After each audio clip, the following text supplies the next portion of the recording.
180, we just talked about that as rule 1, direction of least consequence with the muzzle at all times. Palm pepper spray has recently reformulated for even more effect when you bless the deserving with the hot sauce.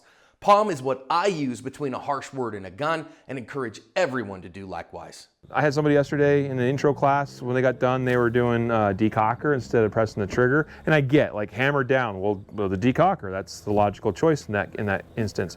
But in actually competitive shooting and USPSA, by rule, you're supposed to press the trigger after you've cleared the gun in a safe direction, okay? PA changed their range command, it actually says pull the trigger. Yeah. So that's it. Which actually is, I will grant them that is a step in the right direction, since most of us don't even have guns with hammers on them anymore. But that's what I'm saying. When you hear if clear, hammer down, that's slide closed, press trigger, and holster. Once you've heard holster, and you don't touch the gun again. So in other words, you have bookends to your shooting activities today, where make ready is permission to pull gun out of holster and do whatever you need to after you hear make ready, and holster is the end of that. And after that, you're in the holster and you don't touch it again until you hear make ready the next time. Now the commands for beginning the stage, you'll have a shot timer, and I'll be standing right there and I'll say, are you ready? Okay, this is if you've made ready. Are you ready? Stand by, beep. Now, to answer the question, are you ready? You don't have to say or do a single thing. If you do nothing, when I say, are you ready? I'm gonna pause briefly. I see nothing, that's an affirmative. You also may say, ready, or yes, also acceptable. I'll move on to the next command. You might say, no. Okay, I'll give you a moment. And when I feel like you're ready, or you acknowledge being ready, I'll say, again, are you ready? Stand by, beep. Does that all make sense? As far as, like, are we clear on the rules? Safe direction with the muzzle, direction of least consequence, trigger finger and hide and register except for when we're engaging targets. Number 3, guns are unloaded except for when in use, which in use is between that make ready and holster commands while you're up and shooting. That's gonna also be when we do I'm giving you a hint. When we start the skills portion, which is the basis of this class, we're going to be kind of over in this area shooting these 3 targets as an example, working on close transitions. Relatively close in terms of distance, relatively close in terms of the targets to each other, and that's all about, I want to see fast transitions on 3 targets. We're going to work on that, okay? We can't all shoot that all at the same time. All right, and you're all going to get a little bit more individual feedback from me today, or from an AI. And AIs, I will say too, you are more than welcome that, I'll maybe do some initial, like, hey, let's do this, let's try that, blah, blah, blah. We get done. All right, you're off the line, next shooter come up. If you saw something while they were doing it and you want to have a little sideline conversation back here, like, hey, I saw something here, you might want to work on that. Like, that is more than encouraged. And again, I encourage you to listen to these guys. But even when we're doing the little drills or skills parts of this class today, I'm going to do the same thing. Make ready. All right, load, okay? Maybe you go back to the holster. All right, ready, stand by, beep, and you do the thing, whatever it is I tell you to do. Everyone come forward. We're going to come out here, and I'm going to show you a couple things on the stage before we actually shoot it. For instance, maybe I'm here, and I decide I wanted to reload here. Or maybe I'm up here, and I decide I want to reload here. Well, it's kind of biased in a way that you're not set up for failure, because what's more dangerous for righties is, like, you're on the right side of a stage and you're like and you want to go this way and you're like, I want to reload now. That's a potential trap, so you have to watch for that. What's also acceptable, Forrest, is, and this is what, skilled competitive, I'm not even saying like GM level, like usually C-class shooters figure this out pretty good, where they know they're going to go this way and do a reload. They will kind of do one of these numbers where it's really awkward. You got to cant the wrist and do, drop the elbow and do this weird stuff, but that you do what you got to do so you can get that reload done and done safely. Okay. So you do whatever you got to do to make sure you're downrange with the muzzle, to do that reload.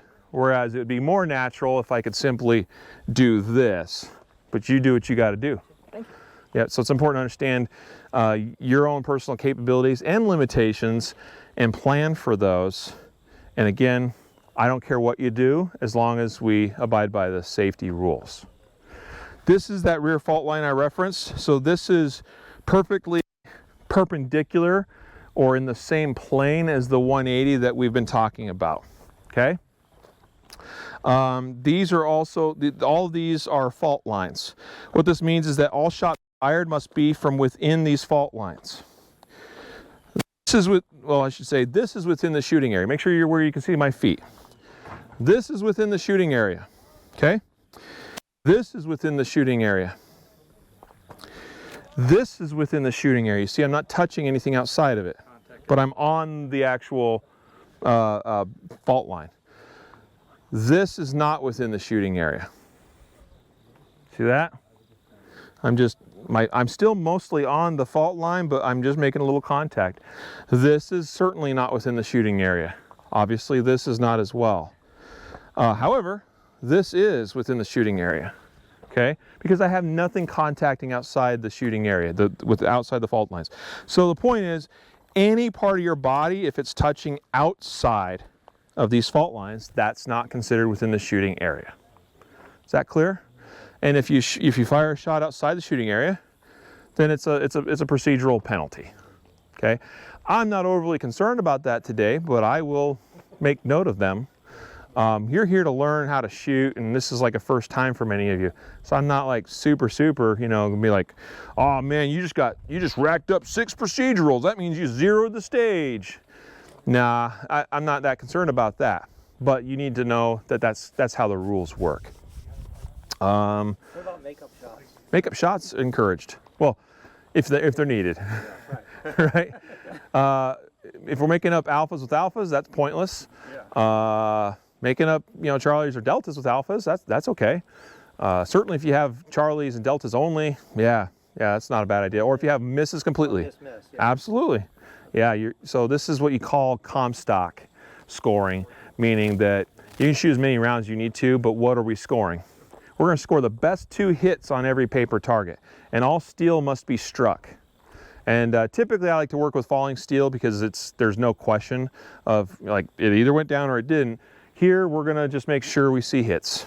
This is my own personal setup, and I don't actually have any like poppers and things. I hope to get some here soon.